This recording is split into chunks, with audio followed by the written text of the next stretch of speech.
Okay, all right. Can you hear So us? again, I want to thank Secretary Turner. I want to thank Senator Scott. I also want to thank Senator Scott's team for putting this together, Xavier Underwood. I want to thank all of the folks that have taken the time to be a part of this discussion today. I also, before we start, I have to recognize BJ, who I've had the opportunity to know for a very long time. So if you follow Forbes, I believe 2 days ago, Forbes just released a list of 50 Black entrepreneurs who are doing extraordinary things in finance, business, music, arts, entertainment.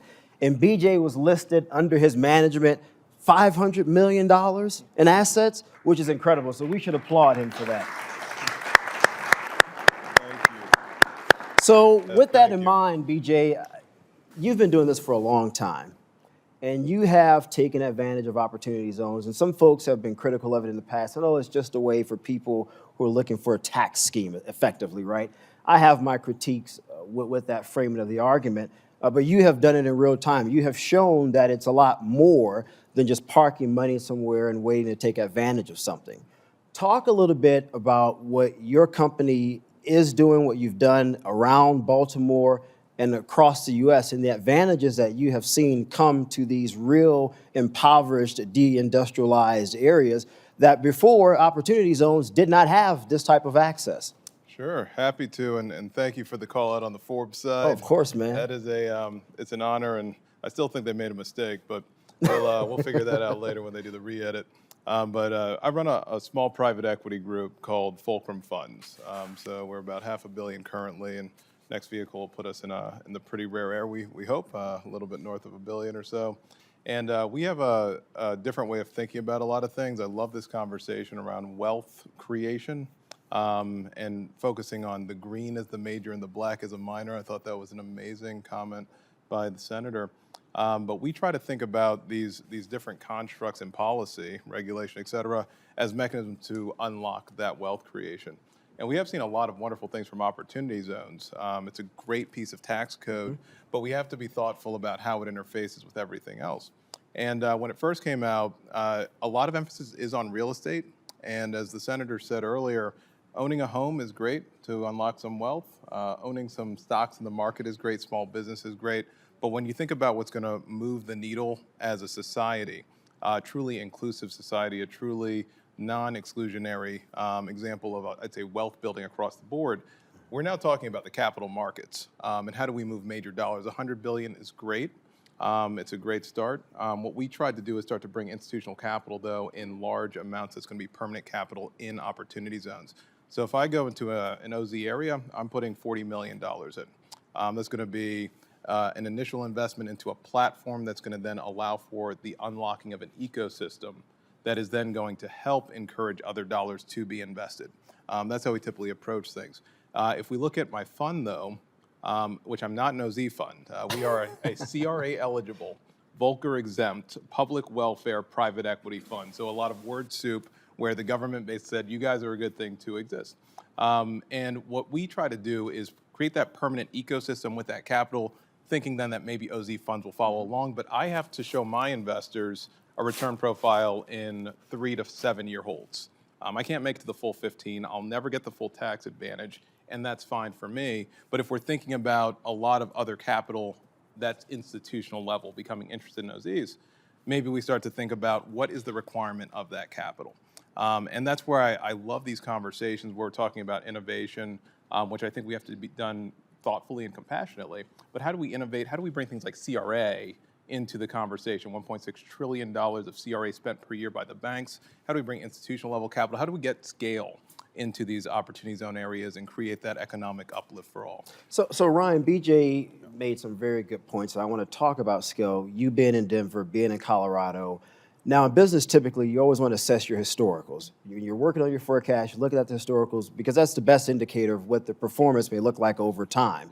This makes that a really difficult because you have businesses that are going into places where the historicals, for the most part, are either non-existent or they haven't been good for several decades. Being in Colorado, being in Denver, you're working with businesses trying to help them navigate this.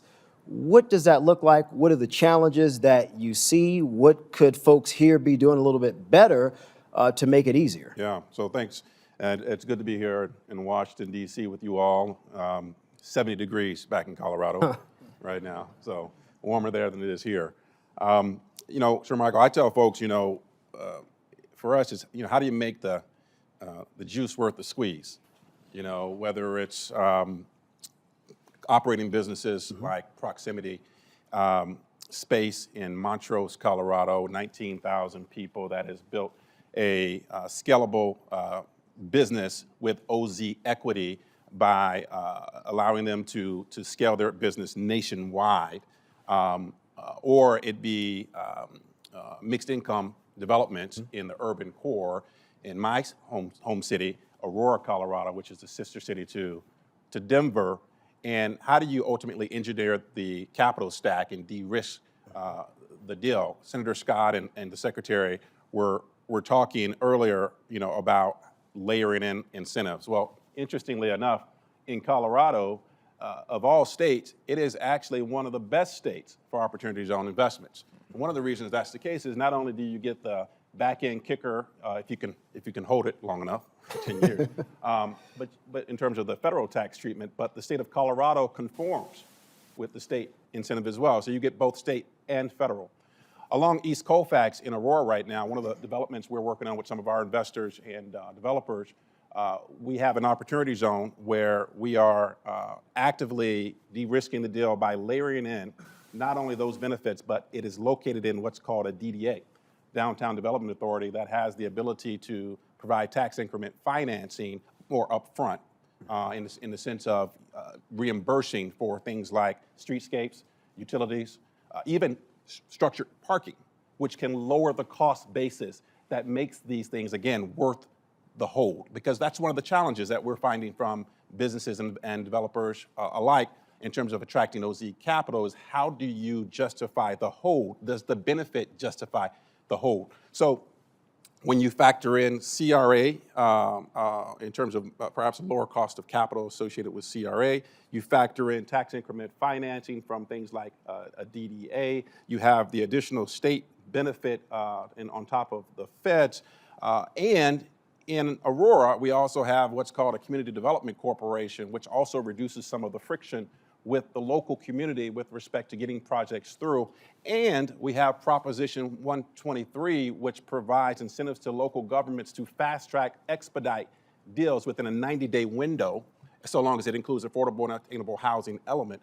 You start to see how you can move what otherwise might be 8% levered IRR closer to 11 to 12%, which starts to make it more institutional ready. That's on the real estate side. But I will say one of the companies that we work with is a fintech right now, located in the Opportunity Zone. They are developing a really cool platform. I think you guys would love it. It's really like a CRA in a box. You know, but what they're seeking to do is take the hundreds of millions of Americans who are currently underserved by the banking system and open up the ability for them to have access to credit by using real-time behavioral financial data. So not in the arrears, but now, how are they performing? And that's the type of company, as it generates revenue, there's clearly a need. And as you generate the revenue, there's a need, you show the ability to scale. And that's, I think, ultimately one of the huge attractions for OZ Capital alongside all these benefits. Alex, I want to take what Ryan said, what BJ said, and I'm seeing a bit of a through line here. If you're a company and you're thinking about this, do you want to take the risk?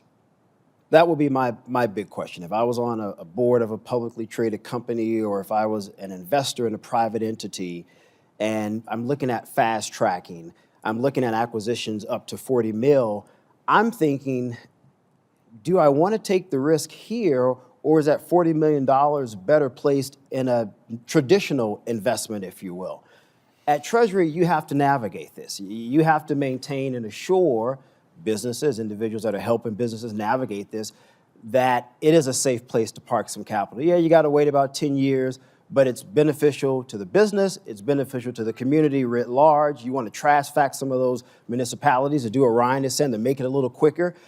How are you maintaining that? Because I got to tell you, listening to these two guys, it sounds almost impossible. Yeah, that's a really good point. And I don't think it's a secret that federal government doesn't make things easier for investors.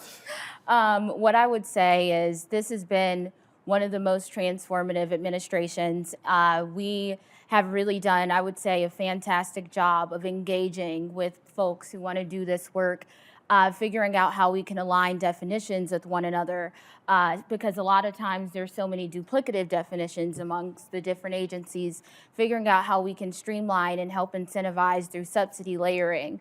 Those are the things that we're looking at very seriously, how we can make the deal as sweet as possible. So even with one of our grant programs, our flagship housing program at CDFI Fund, the Capital Magnet Fund, what we realized is if we were to align the definitions for affordable housing with the low-income housing tax credit, there are a lot more investors who are willing, and now they have that subsidy through the Capital Magnet Fund as well as the low-income housing tax credit. So those are the opportunities that this administration is looking for. How can we make the deal as sweet as possible for these organizations and these investors, and we will continue to do that. So you're effectively trying to incentivize them, right? You're basically saying, look, here's some incentives to say, park your money here because it's Yes. worth it in the long run. BJ, thinking about that, administrations change. I know the senator was talking about permanence. Congress changes as well. We know that, and sometimes they roll things back. How can the government assure that you as an entrepreneur who's making this significant investment will have safety in your capital in the long run despite the political headwinds? Because that is something I would imagine you will factor into your calculus. Sure. So I'll tell you what we do. I don't know what every entrepreneur should do.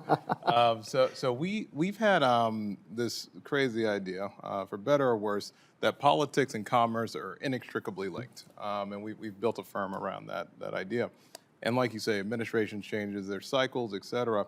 I think we should have the ability as entrepreneurs to build a sustainable enough business model that regardless of the political headwinds or tailwinds, we have a sustainable going concern. And if we haven't done that, then that's our fault, not necessarily the government's fault. The government's going to be the government. Very comfortable with that happening. Alex, thank you for everything you're doing as well. I know you're in it. And when Alex says she's working and doing, she is doing a lot. And I really appreciate everything that you're doing. But regardless of where the government is going to fall on the issue, people still need jobs. So that's always going to be there. Matthew 25, whatever you've done for the least of these, my brothers, you've done unto me, there's still going to be people that we need to take care of. And be responsible with our capital in terms of making sure that we're taking care of the poor or the indigent, or in many cases, people that just don't have the opportunity or the access or even the awareness of what might be possible. That's always going to be there. So we have a sustainable business model there. And then if we look at just the general market cycles, macro dynamics, micro, whatever it's going to be, someone's got something they'll pay you money for. So as long as we're being conscious about the let's help things and make the world a better place and looking for opportunities where the market's going to maybe provide additional tailwinds beyond just government influence, then we're probably in an okay place. And then we just need to understand what government's going to do to make that harder or easier for us. Yeah. So that's where we typically rely on any of the insights from the government. Cycles come and go, but I actually appreciate that the government is for, of, and by the people. It's here to help. It's there to support. And if we're able to have a place in that conversation and provide insights from commerce, it's a wonderful thing and a wonderful partnership. I mean, I think it's almost necessary, right, Ryan, to have some type of feedback from the private sector. But one of the things that I think about a lot when I assess opportunity zones, whether or not there are enough Black-owned entities that are taking advantage of this. And looking at the data, it's not as concrete as I would personally prefer, but the numbers aren't very good. Right. Why is that? Are local municipalities not doing enough to make businesses aware? I mean, we can talk about the big guys, the traditional hedge funds, et cetera. That's easy. They're going to have the capital forever to do what they want to do. But I'm more concerned with how do we make sure non-traditional communities also play in this game? Yeah, that is a problem. Let's call it what it is. There's not enough participation in these types of opportunities, if you will. And this is one of the reasons I actually think, community partnerships are so important. When you look at, again, Denver metro area, one of the cool things about that part of the world is there is a concerted effort to make inroads through community partnerships. I mentioned the CDC earlier, the Community Development Corporation that is being developed down there. But it takes, I think, that type of outreach to get more of these business owners to the table. But also, quite frankly, we got to bring the capital alongside it, right? Yeah. And that's part of what we do, right? Part of what we do is capital placement. And so it takes, people like me, Alex, Ben, right? Having more conversations with these entrepreneurs and developers who happen to be Black, who happen to be Hispanic, who happen to be of other race and ethnicities, and talking with them about these opportunities to get them to the table and working with them to align the capital, to de-risk the deals, to make sure they have the proper governance in place, and to build the relationships with the institutional capital that is out there, that is patient, that is looking for not only the right deals, but the right people in those deals to invest.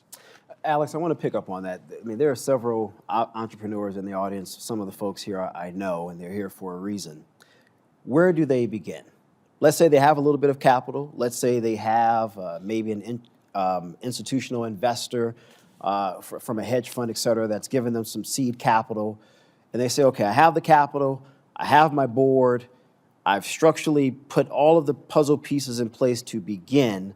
How in the heck do I navigate this? They come to you, where do they start? Absolutely. So that's a really good question. And Jerron and I have had a lot of conversations about this as well. I think one of the things that I've seen, at least in this role, when the administration changes based on organizations and those people's politics, that dictates how they interact with the administration. The reality is that there are a lot of people in the administration who want to interact with these organizations, but if you let political ideology dictate your business decisions, you will inevitably suffer because of that.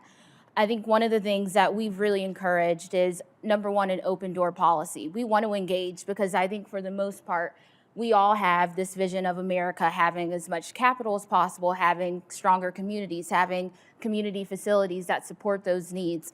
So I would say the starting point is the willingness to even have the conversation.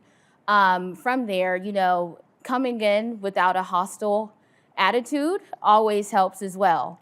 Let's call a spade, and keeping those relationships that are bipartisan throughout whatever the administration, throughout whatever chamber has, or whatever party has the chamber, that's critical. For us, especially at Treasury, we want to engage with these organizations who want to invest in HBCUs. One of the things that we've talked about a lot, there's a missed opportunity with HBCUs and becoming a certified development entity. Those are conversations we want to have. And I would say just having that open mindset of, regardless of who's in the oval, the green is the primary focus. To Senator Scott's earlier point, that's what we really have to focus on. And then the ability to mobilize and innovate, having those relationships also are very important. And I would say one of the best starts, with getting people into the door is being able to properly identify, this is a tax issue that I'm going into Treasury to talk about. So I probably need to make sure I have the right contact and really know what the administration is kind of aiming towards and how my business aligns with that as well. So one of the big things that we've encouraged with organizations we've interacted with is to separate yourself from your personal ideology generally. And this needs to be something that every administration is encouraging, whether you're Republican or Democrat. Our focus for these programs, for these opportunities, whether it's opportunity zones, new markets, tax credits, capital magnet fund, the focus needs to always be on job creation and generating revenue. If those are your primary metrics, your programs and your ability to navigate throughout any administration, plentiful. So that's what we've really been focusing on, and would continue to encourage those organizations to focus on when coming in to Treasury and throughout the other agencies. And also to that point, Alex, it permits scale, right? If you're saying hey, make sure you're checking all of these boxes, Yes. You're also thinking about scaling your company, your entity. With that in mind, BJ, you navigate this. You mentioned at the top that there are some new deals that you're working on, $1 billion deal, which is beyond exceptional, and I'm so proud of you for that. For people who don't quite understand the complexity of structuring such a deal, what do you think are sort of unnecessary, burdensome hurdles that just frankly could be removed? We can undo with them and make your job a lot easier. If you got a really big checkbook, that'd be easy. We need money. Yeah, that's a very long answer to that question. What I will say is, you get paid as much as the problems you solve are worth at the end of the day. And when I think about like kind of these deals that we're doing or the others, there's a handful of diverse managers out there that have capital at scale. When I think about the problems that they go through to raise the capital, first of all, that's always something. And then to deploy that capital and then to be held to the same metrics as everybody else, but always be in an emerging manager program or diverse capital pool, and then DEI died, so did that change LP interest? And all, there's a lot of things that can happen. At the end of the day, though, you've got to keep your head down and keep working. Tenacity is probably the most valuable characteristic that we've seen in the market of private equity. And I think if we have more of us that can focus on private equity, have that tenacity, make it through all those different hurdles, despite whatever roadblocks are thrown up, the better we'll do. Private equity is the greatest wealth creator in the history of this country. And meanwhile, there are almost none of us in it, and certainly none of us at the top of those stacks of capital. And usually if you make it to the top of one of those stacks of capital, you've figured out a couple things and you're tenacious all get out.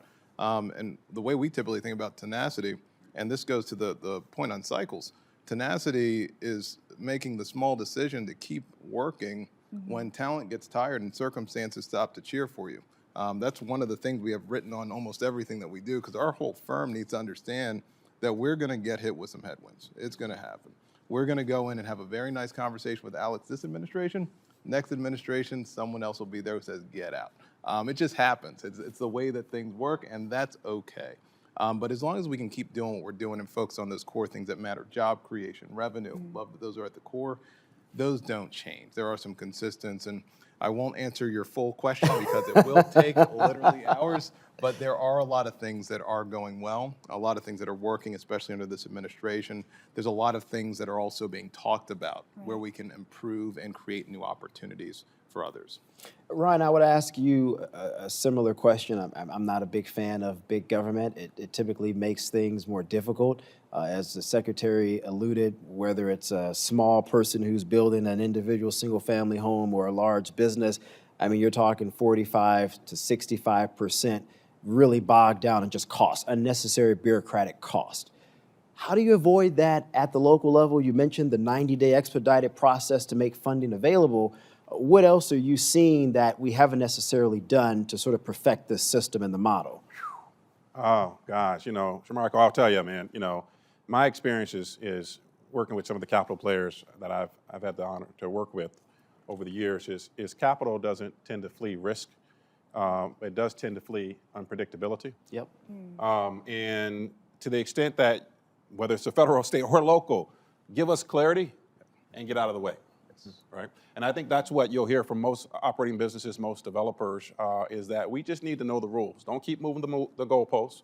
Give us that clarity so that we know the system and the environment in which we can operate. And so we just need more of that. And I would say that's the message to folks here in Washington from someone who lives outside the Beltway to folks here who are making policy and making decisions is give us clarity and get out of the way.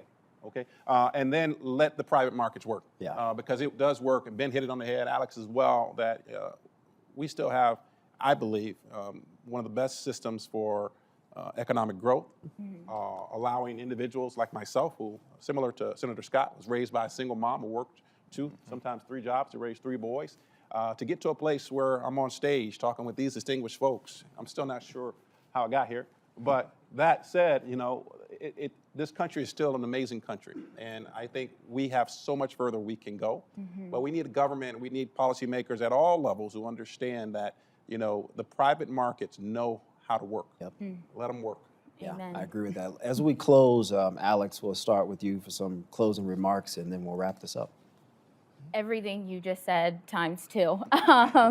That's one of our big focuses right now, how we can implement policy in a way that creates its own legacy system. So For us, again, kind of being rooted in those economic outcomes is really our priority right now, so that when the next administration comes in, be it Republican or Democrat, you really have to make a really strong case on why you're doing something that changes how many jobs are created and how much money is coming in. What we've learned, especially, and so thankful to Senator Scott, Shay Hawkins, Secretary Turner, and other folks who really helped with one big, beautiful bill, making opportunity zones permanent and new markets tax credits permanent. The amount of investor interest just in having that stability has just totally blown up for us, and we're so excited for that. And so for us, it's about putting these programs that have a successful track record, creating an opportunity for them to be permanent, and then creating rules that make sense for future administrations to get behind as well. For us, we want to create as many positive outcomes for people. We want to be in the communities. We want to build affordable housing, workforce housing, single-family construction, which I know Secretary Turner alluded to. We want people to have financial freedom, financial breakthrough, and not just that, but sustainable financial breakthrough for those generations. So we're excited to continue the work. Ryan? I don't have much more to say other than thanks for having me. So, pleasure. BJ? Sure, so I'll say slightly more than that, but I do also appreciate being here, and I did want to share one of my favorite quotes from Warren Buffett. It's what you just said, actually. Pessimists sound smart, but optimists make all the money. And I think as we're going through this exercise and talking about all the headwinds and the challenges, we have to maintain a positive attitude and a positive outlook. There's a lot of good things on the horizon. There are wonderful things happening. There's wonderful ways that we should be approaching our problems with a glass half full perspective. And that allows us then to get more creative on coming up with those solutions. So I do appreciate being here. Sure, Michael, good to see you again after, see you so too, it's man. been way too long. We should also be working with each other. Just talked to Sure Michael in the back row. Make some money, We're yeah. going to be talking about a couple things, so I really appreciate being here, and really appreciate also, I told Senator Scott this, him convening these conversations. We need to have more of these talks. We need to be able to talk to each other, meet each other, and engage in constructive dialogue, and then hold each other accountable. We've got to have follow-up from these conversations. So Yes. thank you so much for having me today. Yeah, that's critically and being on the important. panel with these wonderful Ryan, individuals. Alex, BJ, Senator Scott, Secretary Turner, Xavier Underwood, Jerron, who's a brilliant, brilliant policy architect. Thank you guys so much. And guys, I just really hope more than anything you got out of this, one, how these guys are operationalizing this in real time, how Alex is working with businesses, the sustained credits, the permanence of OZ zones, and also the possibilities for more Black-owned entities to get involved and play in this space is so fundamentally critical. So thank you guys so much. Thank you, Sure, Michael. Thanks, sir.